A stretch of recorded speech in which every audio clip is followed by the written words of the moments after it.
दोस्तों, तो आपका क्लास लेके आ चुके हैं। पिछले दिन हम लोग पढ़ाए थे, पिछले दिन आपको पढ़ाया गया था क्लास 8, मगर आज क्लास 9 पढ़ेंगे हम लोग।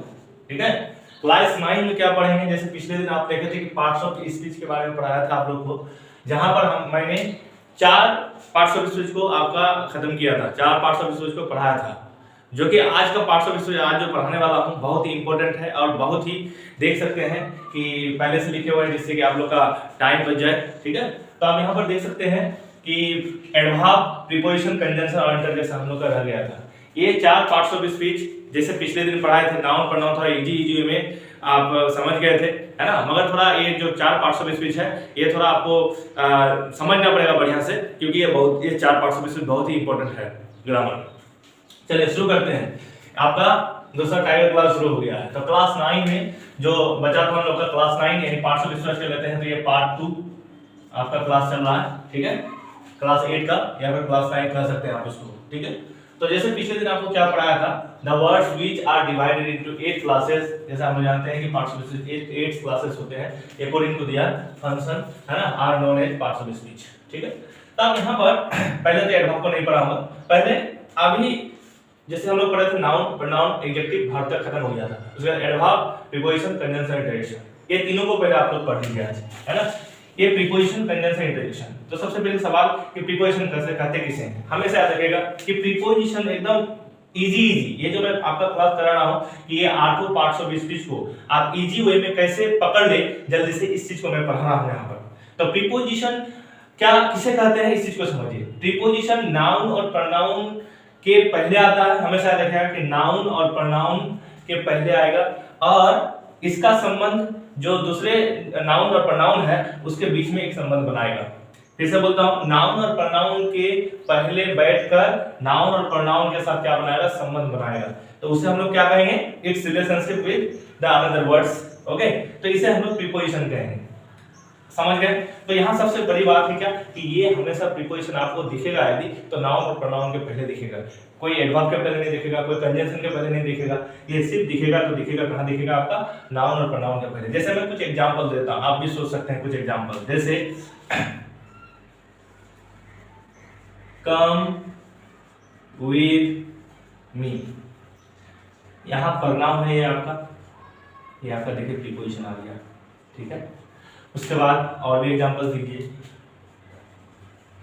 टॉक टू मी, फिर से देख रहे हैं कि प्रोनाउन आ गया। ठीक है, और यहाँ पर आप देख सकते हैं कि प्रीपोजिशन आ गया है। सर नाउन का दीजिए, जी हाँ दे रहे हैं, आई विल स्टैंड अप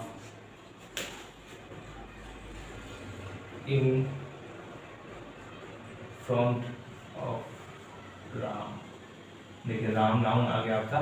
ठीक है, और इन फ्रंट ऑफ आपका प्रीपोजिशन देख रहे हैं। ठीक है, जब भी आएगा ना आपका प्रीपोजिशन, जब भी आएगा आपका नाउन या प्रोनाउन के पहले आएगा, इस बात को समझना होगा आपको। ठीक है, बस और कुछ नहीं, प्रीपोजिशन ये है, आगे जाके आप पढ़ेंगे प्रीपोजिशन 6 टाइप्स के होते हैं, कौन सा प्रीपोजिशन कहाँ लगाना होगा वो जब चैप्टर वाइज पढ़ाएंगे वहां पर समझेंगे। आज इस क्लास के थ्रू, क्लास 8 और क्लास 9 के थ्रू आपको क्या करना है कि इजी वे में मुझे डिक्शनरी का पत्ता उड़कना नहीं पड़े, है ना, और हम लोग का इजी में हम लोग का जितने पार्ट्स ऑफ स्पीच है 8 पार्ट्स ऑफ स्पीच है, कैसे ही देखते ही पहचान जाएंगे कि ये कौन सा पार्ट्स ऑफ स्पीच है, ये बहुत जरूरी है। आपका कॉम्पिटिटिव एग्जामिनेशन में ये आता है ना, सामने प्राइमरी डेट है, बहुत सारे एग्जाम्स हैं जो कि आपके लिए बहुत ही इंपॉर्टेंट होगा पार्ट्स ऑफ स्पीच समझना, तो उस समय कहाँ आप डिक्शनरी पाएंगे, तो इसलिए पार्ट्स ऑफ स्पीच को पकड़ना कैसे होता है उस चीज़ को मैं इजी वे में बता रहा हूँ।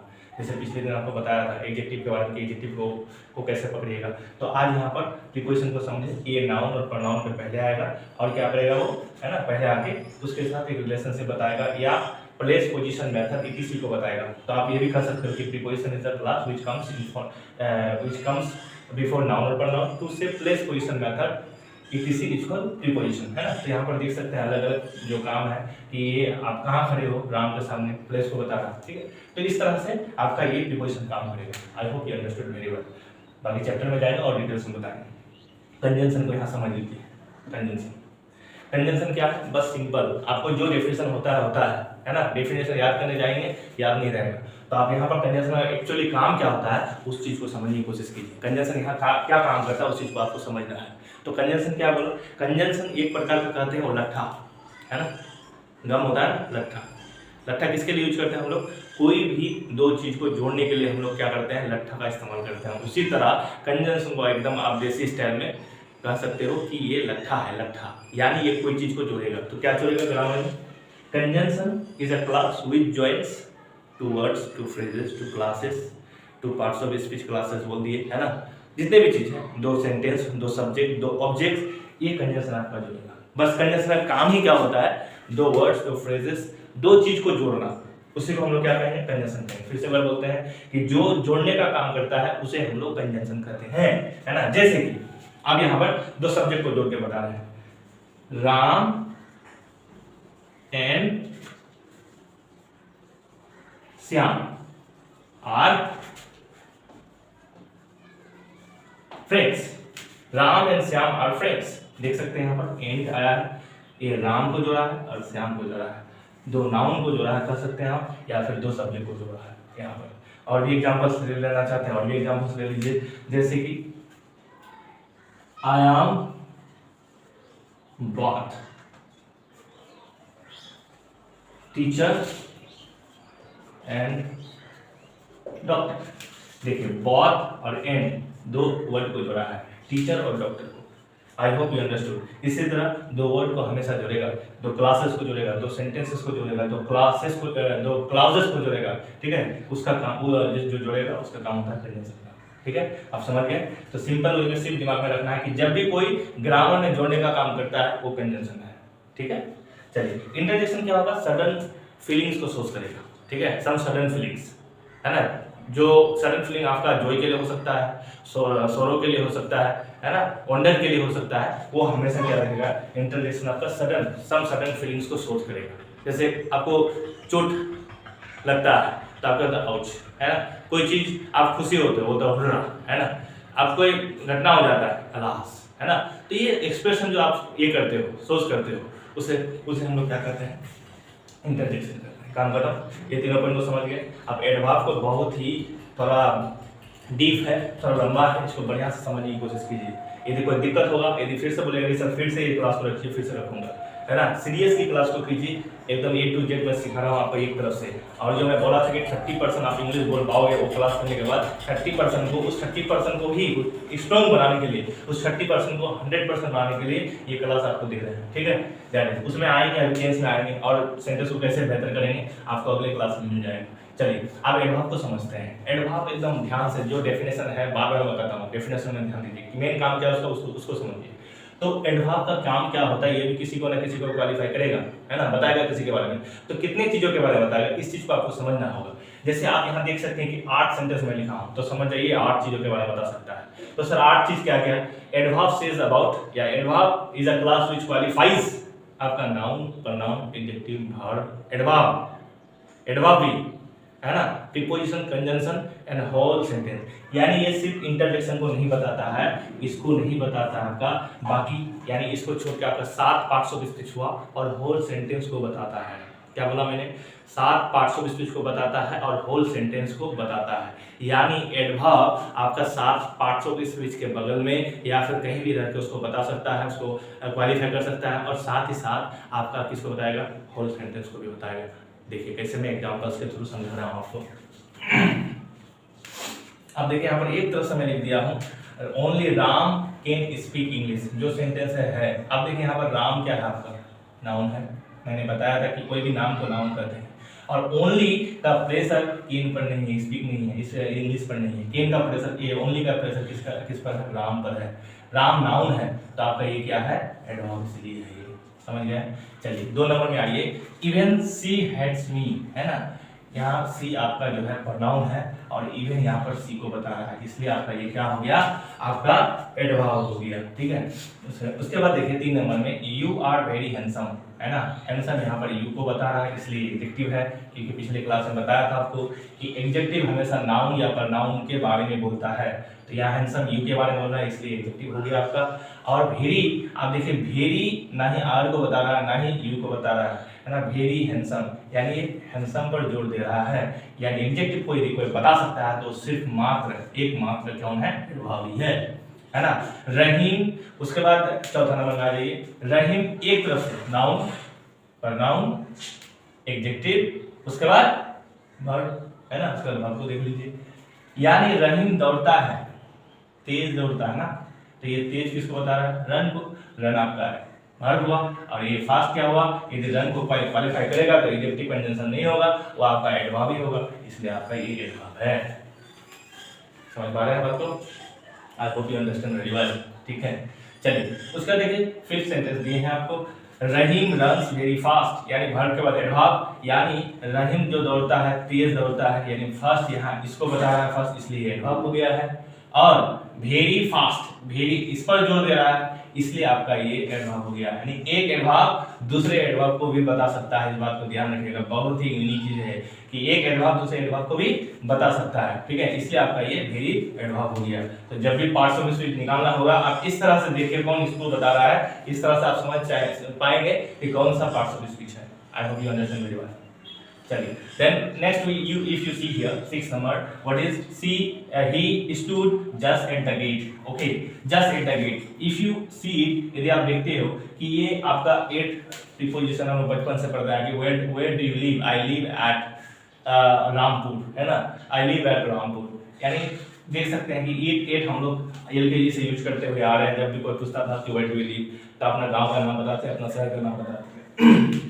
तो एक हमारा क्या हो गया, प्रीपोजिशन हो गया कि ये जो खड़ा है ठीक गेट पर खड़ा है ना, ठीक, ये ठीक कौन बता रहा है, ये जस्ट बता रहा है, यानी जस्ट 8 को बता रहा है, 8 को क्वालिफाई कर रहा है, 8 को इंपॉर्टेंट बना रहा है, इसलिए जस्ट मेरा क्या हो गया, एडवर्ब हो गया। उसको देख लीजिए ही, है ना, he hates her simply because she drinks wine, है ना। अब यहाँ पर देखिए क्लोजेस, यहाँ पर एक है, हमेशा क्लोजेस के बारे में थोड़ा बता देते हैं आप लोगों को, फिर क्लास लेंगे इसका, है ना। जितने आपका पंक्चुएशन मार्क रहेगा उतने सेंटेंसेस होगा, तो ये आपका एक ही सेंटेंस है, और एक सेंटेंस में हजारों आपका क्लोजेस हो सकता है, याद रखिएगा।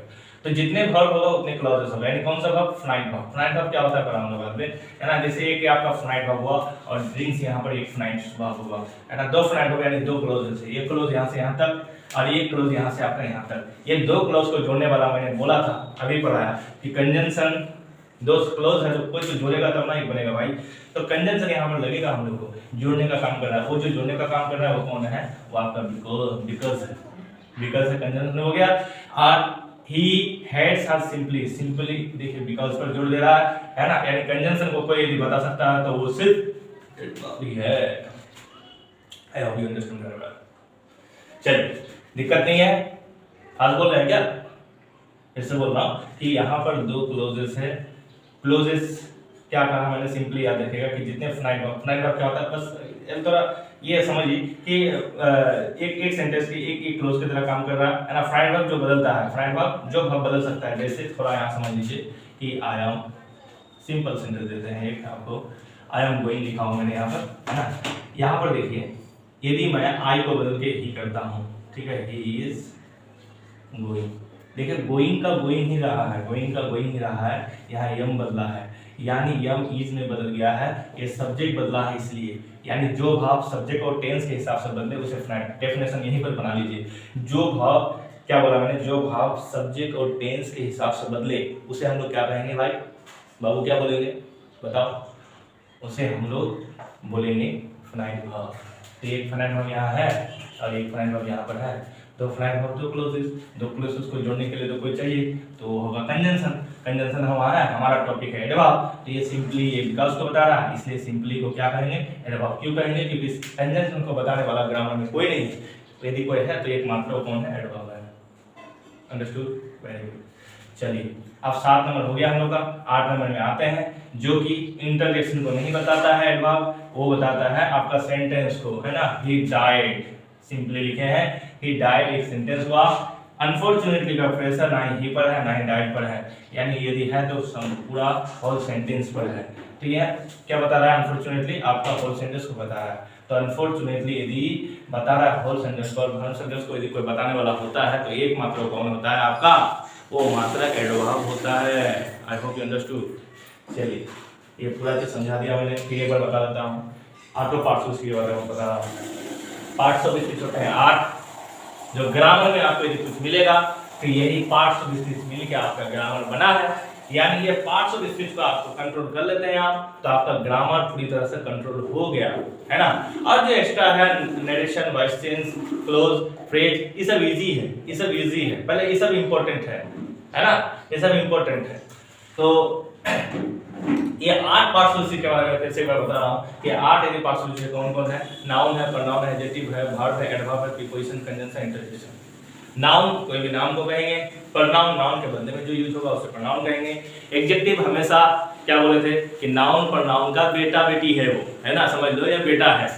तो यदि नाउन प्रोनाउन के उसका बेटा है तो किसके अगल बगल घूमेगा, उसे नाउन प्रोनाउन के अगल बगल में यदि कोई वर्ड घूमता है तो पहले एडजेक्टिव सोचेगा, उसके बाद नहीं होगा तो एडवर्ब होगा। जैसे जानते हैं, यहाँ समझे कि एडवर्ब नाउन को भी बता सकता है ना। नाउन प्रोनाउन एडजेक्टिव खत्म, उसके बाद वर्ब कोई भी एक्शनिंग वर्ड्स को हम लोग वर्ब कहेंगे।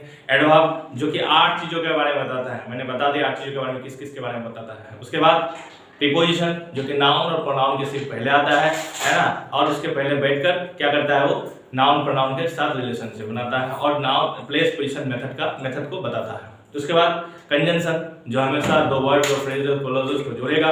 उसके बाद इंटरजेक्शन जो सडन एक्सप्रेशन को सोच करेगा, चाहे वो एक्सप्रेशन आपका सही हो, अच्छा हो, खराब हो, that is. So I hope you understood very well and you will not get any doubt, and if you get any doubt please comment. चलिए, तो थोड़ा मुझे भी एनर्जी मिले, बहुत मेहनत के साथ आप लोग क्लास कर रहे हैं, देख रहे हैं कि यहाँ पर थोड़ा लाइट आ जाता है, इसको थोड़ा मैनेज कीजिएगा। बड़ी बात है कि समझे कि नहीं समझे, है ना। वीडियो क्वालिटी कैसा होता है नहीं होता, that is not the factor, you try to understand. जुनून है पढ़ाने का, पढ़ा रहे हैं, आप लोग साथ दीजिए, है ना। वीडियो को शेयर कीजिए, कमेंट कीजिए, और कमेंट में यदि कोई दिक्कत होगा तो कमेंट में पूछिए, मैं अगले क्लास में उसको क्लियर कर दूंगा। So I need your support, please try to keep watching this and support me. Thank you, Jai Hind.